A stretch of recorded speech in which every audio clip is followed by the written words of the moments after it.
आता बातमी उद्धव ठाकरेंची आहे। सुनावणी सुरू असताना मोदी गद्दारांना का भेटले असा सवाल करत ठाकरेंनी मोदी शिंदे यांच्या भेटीवर आक्षेप घेतलाय। तर मोदी गद्दारांना सांगतायत भिऊ नकोस, मी तुझ्या पाठीशी आहे। हा संदेश नेमका कोणासाठी होता असाही सवाल त्यांनी यावेळी उपस्थित केलाय।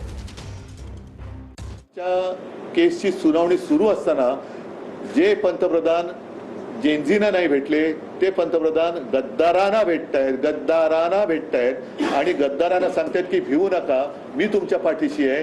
हे फार आक्षेपार्ह आहे आणि ह्याची दखल आम्ही तर घेतोच आहोत, जनतेने घेतली पाहिजे, पण सर्वोच्च न्यायालयाने सुद्धा घेतली पाहिजे आणि विचारलं पाहिजे की नेमकं तुम्ही कोणाला बोललेला आहात।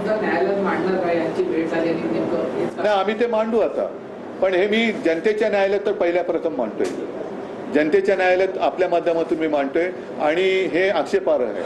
पहिली गोष्ट, कोणाच्या पाठीशी वगैरे हा तर भाग वेगळाच, पण गद्दारांना आमच्या देशाचा पंतप्रधान भेटतोय आणि गद्दारी केल्याबद्दल भिवू नका, मी तुमच्या पाठीशी सांगतोय, हे फार निंदनीय आहे। आता हा जो काही गद्दारीचा व्हायरस आहे, हा व्हायरस संपूर्ण देशात पसरलेला आहे आणि कदाचित मोदींनी हा संदेश इतर पक्षातल्या होऊ शकणाऱ्या गद्दारांना पण दिलाय का की तुम्ही काळजी करू नका, गद्दारी करा, आमच्याकडे या, मी तुमच्या पाठीशी, बघूया तुमचा आपका बाल भी नहीं बाका होगा, मैं देखता हूं।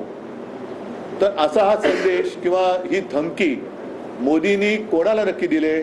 सुप्रीम कोर्टाला दिले, अमित शहाना दिले, देवेंद्रना दिले, प्रशासनाने दिले का हा संदेश इतर पक्षातल्या गद्दार होऊ शकणाऱ्या खासदारांना दिले की तुम्ही गद्दारी करा, मी तुमच्या पाठीशी आहे? तर याचा खुलासा झाला पाहिजे।